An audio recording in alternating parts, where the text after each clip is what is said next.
بسم اللہ الرحمن الرحیم۔ السلام علیکم۔ کبھی رات کے سناٹے میں آسمان کی طرف دیکھا ہے؟ وہ بے شمار ستارے، وہ خاموش چاند، وہ کہکشائیں جو اربوں نوری سال دور ہونے کے باوجود ایک مقررہ نظام کے تحت گردش کر رہی ہیں۔ کبھی سوچا ہے آخر یہ سب کس کے حکم سے قائم ہے؟ کون ہے جو سورج کو ہر صبح طلوع ہونے کا حکم دیتا ہے؟ کون ہے جو سمندر کی لہروں کو حد سے آگے نہیں بڑھنے دیتا؟ کون ہے جو مٹی سے انسان کو پیدا کر کے اسے عقل، شعور، محبت اور روح عطا کرتا ہے؟ قرآن مجید اس راز سے پردہ اٹھاتا ہے۔ جب وہ کسی چیز کا ارادہ فرماتا ہے تو صرف کہتا ہے ہو جا، بس وہ ہو جاتی ہے۔ لیکن سوال یہ ہے کہ کیا کن صرف ایک لفظ ہے، یا یہ وہ راز ہے جس پر پوری کائنات قائم ہے؟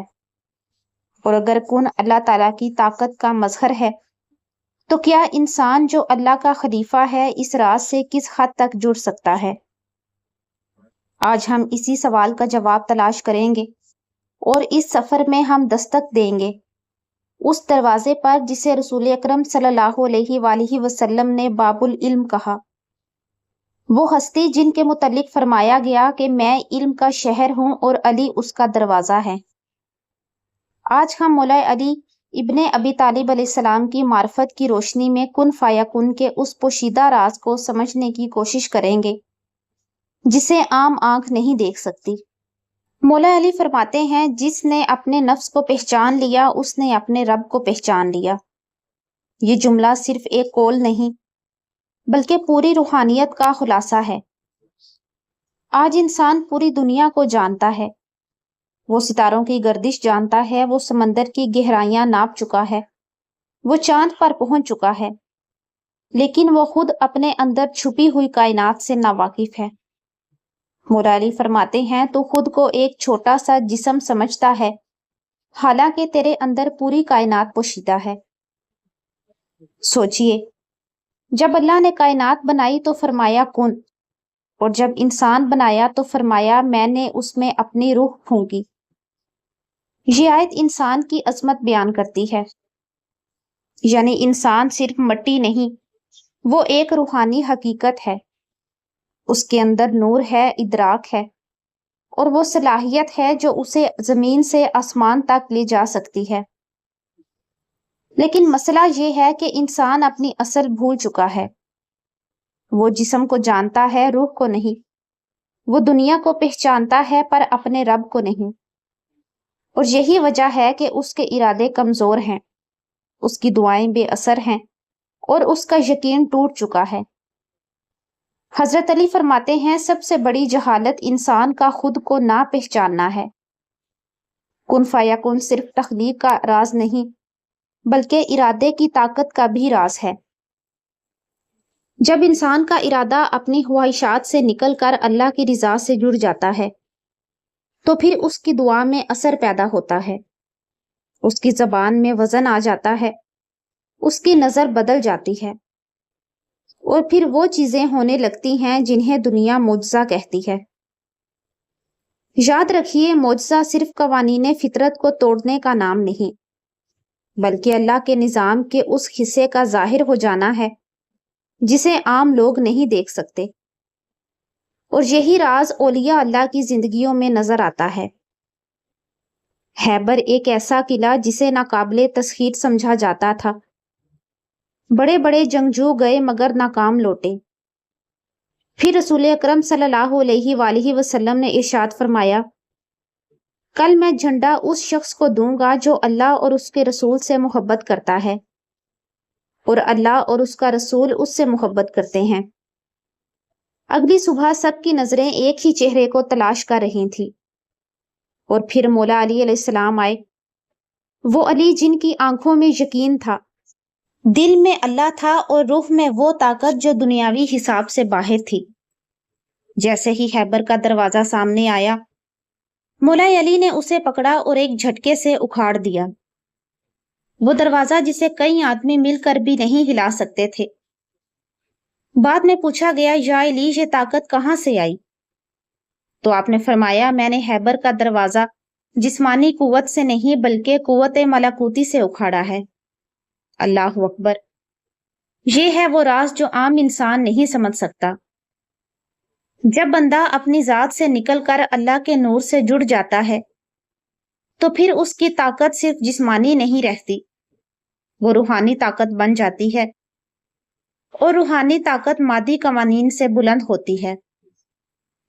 دنیا میں دو طرح کے لوگ ہوتے ہیں، ایک وہ جو ہر وقت خوف میں جیتے ہیں، اور دوسرے وہ جو یقین میں جیتے ہیں۔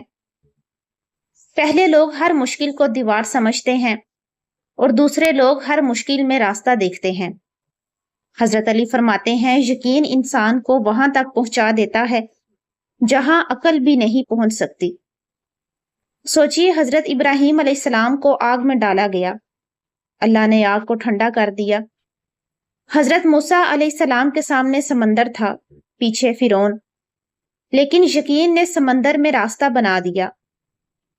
یہی یقین کن فیکون کے راز سے جڑا ہے، کیونکہ جب بندہ مکمل یقین کے ساتھ اللہ پر بھروسہ کرتا ہے تو پھر اللہ کی مدد اس کے حق میں حرکت میں آتی ہے۔ آج سائنس بھی یہ مان رہی ہے کہ انسان کی سوچ اس کی زندگی پر اثر ڈالتی ہے، لیکن مولا علی نے یہ راز صدیوں پہلے بیان کر دیا تھا۔ آپ علیہ السلام فرماتے ہیں، تمہاری سوچ تمہاری شخصیت بناتی ہے۔ اگر تم ہر وقت خوف سوچو گے تو خوف تمہاری تقدیر بن جائے گا۔ اگر تم ہر وقت ناکامی سوچو گے تو راستے بند ہوتے جائیں گے۔ لیکن اگر تم یقین، امید اور اللہ پر بھروسہ اختیار کرو گے تو کائنات کا نظام تمہارے لیے بدلنا شروع ہو جائے گا۔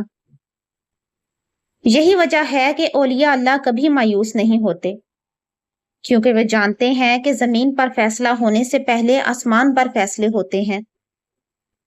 روحانی طاقت صرف الفاظ سے نہیں آتی بلکہ دل کی کیفیت سے آتی ہے۔ زبان سے اللہ اللہ کہنا آسان ہے، لیکن دل کو بدلنے کی کیفیت سے آتی ہے، تو اللہ کی طرف متوجہ کرنا اصل عبادت ہے۔ حضرت علی فرماتے ہیں کہ ذکر وہ نہیں جو صرف زبان پر ہو، ذکر وہ ہے جو دل کو بدل دے۔ جب انسان خاموشی میں بیٹھ کر اپنے رب کو یاد کرتا ہے تو اس کی روح آہستہ آہستہ نور سے بھرنے لگتی ہے، پھر اس کے اندر سکون آتا ہے، اور یہی سکون اس کے ارادوں میں طاقت پیدا کرتا ہے۔ حضرت علی کی پوری زندگی فقر کا درس دیتی ہے، لیکن فقر کا مطلب غربت نہیں، فقر کا مطلب ہے اپنی انا کو ختم کر دینا۔ جب تک انسان میں گرفتار رہتا ہے وہ رب تک نہیں پہنچ سکتا، کیونکہ میں اور وہ ایک دل میں جمع نہیں ہو سکتے۔ اولیاء اللہ نے ہمیشہ اپنی ذات کو مٹایا، تبھی ان کے اندر اللہ کا نور ظاہر ہوا۔ حضرت علی فرماتے ہیں، جس نے اپنی خواہشات پر قابو پا لیا وہی آزاد ہے۔ آج انسان دنیا کا غلام بن چکا ہے، وہ مال کا غلام ہے، شہرت کا غلام ہے، خواہشات کا غلام ہے، اور غلام کبھی آزاد روح نہیں بن سکتا۔ بہت لوگ پوچھتے ہیں کہ ہم دعا کرتے ہیں پھر بھی قبول کیوں نہیں ہوتی؟ اس کا جواب حضرت علی کی تعلیمات میں موجود ہے۔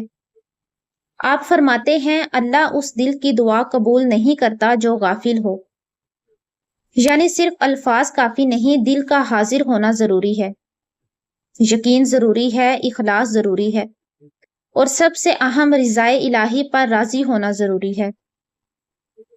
بعض اوقات انسان ایک چیز مانگ رہا ہوتا ہے لیکن اللہ اس کے لیے اس سے بہتر فیصلہ کر چکا ہوتا ہے۔ اسی لیے حضرت علی فرماتے ہیں، میں نے اپنے رب کو اپنے ارادوں کے ٹوٹنے سے پہچانا۔ یہ جملہ بہت گہرا ہے، یعنی بعض اوقات جو تم چاہتے ہو وہ تمہارے حق میں نہیں ہوتا، اور جو اللہ چاہتا ہے وہی اصل خیر ہوتی ہے۔ اب سوال یہ ہے کہ کیا عام انسان بھی اپنی روح کو طاقتور بنا سکتا ہے؟ تو اس کا جواب ہے جی ہاں، اور مولا علی علیہ السلام کی تعلیمات اس کا راستہ دکھاتی ہیں۔ پہلا اصول، نیت کی پاکیزگی۔ اگر نیت صاف نہیں تو عبادت بھی بے اثر ہو جاتی ہے۔ دل میں حسد، تکبر، نفرت اور دکھاوا ہو تو روح کمزور ہو جاتی ہے۔ دوسرا اصول، خاموشی۔ اولیاء کرام کم بولتے ہیں، کیونکہ زیادہ بولنا دل کو سخت کر دیتا ہے۔ خاموشی انسان کو اپنے اندر اترنے کا موقع دیتی ہے۔ تیسرا اصول ہے ذکر۔ دل کو اللہ سے جوڑے رکھنا، ہر حال میں، خوشی میں بھی، غم میں بھی۔ چوتھا اصول ہے صبر۔ صبر کمزور لوگوں کا ہتھیار نہیں بلکہ طاقتور روحوں کی پہچان ہے۔ اور پانچواں اصول ہے یقین۔ یقین وہ روشنی ہے جو تاریک راستوں میں بھی راستہ دکھاتی ہے۔ حضرت علی صرف ایک تاریخی شخصیت نہیں بلکہ انسان کامل کا نمونہ ہے۔ شجاعت بھی، عبادت بھی، علم بھی، انکساری بھی، طاقت بھی، رحمت بھی۔ راتوں کو عبادت کرتے تھے اور دن میں عدل قائم کرتے۔ یتیموں کے سروں پر ہاتھ رکھتے اور میدان جنگ میں باطل کے سامنے پہاڑ بن جاتے۔ یہی توازن انسان کو کامل بناتا ہے۔ اگر آج تم ٹوٹ چکے ہو، اگر تمہارے راستے بند ہیں، اگر تمہاری دعائیں رکی ہوئی محسوس ہوتی ہیں، تو مایوس مت ہونا۔ تم اس رب کے بندے ہو جو کن کہہ کر تقدیریں بدل دیتا ہے۔ اپنی روح کو جگاؤ، اپنے دل کو پاک کرو، اپنی انا کو ختم کرو اور پھر اللہ کو پکارو، اور ایسے پکارو جیسے ڈوبتا ہوا انسان خدا کو پکارتا ہے۔ یقین رکھو، جب بندہ سچے دل سے اپنے رب کی طرف پلٹتا ہے تو آسمان کے دروازے کھل جاتے ہیں، اور پھر وہ ہوتا ہے جسے دنیا معجزہ کہتی ہے۔ اللہ تعالیٰ حضرت علی کے صدقے ہم سب کو سچا یقین، پاکیزہ دل اور اپنی معرفت عطا فرمائے۔ آمین یا رب العالمین۔ اگر آپ کو آج کی یہ روحانی گفتگو پسند آئی ہو تو اس ویڈیو کو صدقہ جاریہ سمجھ کر دوسروں تک ضرور پہنچائے، اور ہمارے چینل سے وابستہ رہیں کیونکہ ابھی روحانیت کے بہت سے راز ہمیں مل کر دریافت کرنے ہیں۔